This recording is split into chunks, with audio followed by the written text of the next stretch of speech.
একটা প্রশিক্ষণ চেয়ে পুরো উপজেলায় একবারে না পারলে 2 পারে, নাহলে 3 বারে হলেও আপনারা যেভাবে বলবেন সেইভাবেই আমরা ইনশাল্লাহ আয়োজন করে আপনাদের মাধ্যমে আমাদেরকে কিছু দিগ্নির্দেশমূলক বক্তব্য দেওয়ার জন্য মুরাদনগর উপজেলা সম্মানিত উপজেলা শিক্ষা অফিসার জনাব মোহাম্মদ আব্দুর রাজ্জাক সাহেবকে কিছু বলার জন্য অনুরোধ করছি।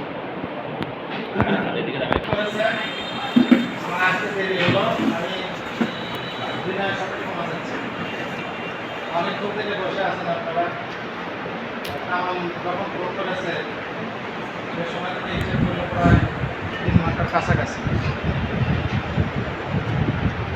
আপনারা কষ্ট করে যাচ্ছেন সেটা আমাদের অজানা কিছু না।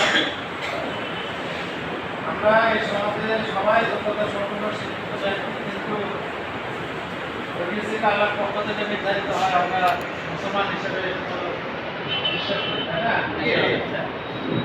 এক এক ধরনের জায়গায় এক একটা নির্ধারণ হয়ে গেছে, মন খারাপ করার কিছু নেই।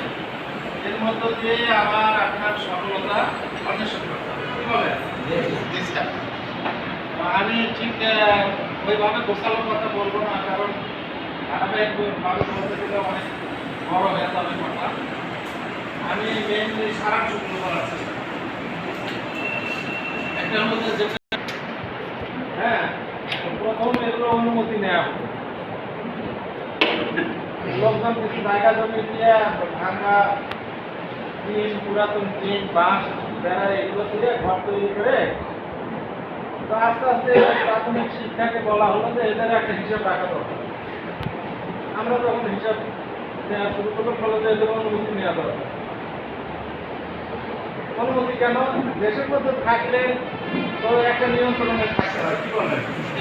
যা কিছু তাই তো করা যায় না।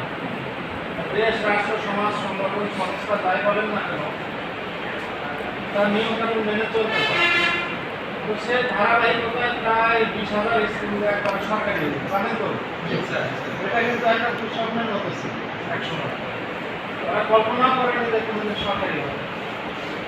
আমি আপনাদেরকে মিথ্যা আশ্বাস দিচ্ছি না যে আপনারাও সরকারি হবে না, সেটাও বলছি না। তবে আল্লাহ যদি লিখে রাখে তাদের টাকা বেশি পাবে। সরকার সম্প্রতি গত বছরে 23 সালে যারা একটু অফিসে যোগাযোগ করেন তারা ভালো জানেন এটা, যে একটা সার্কুলার জারি করলো যে যত কেজি স্কুল আছে এখন তো বেসরকারি নামে কোনো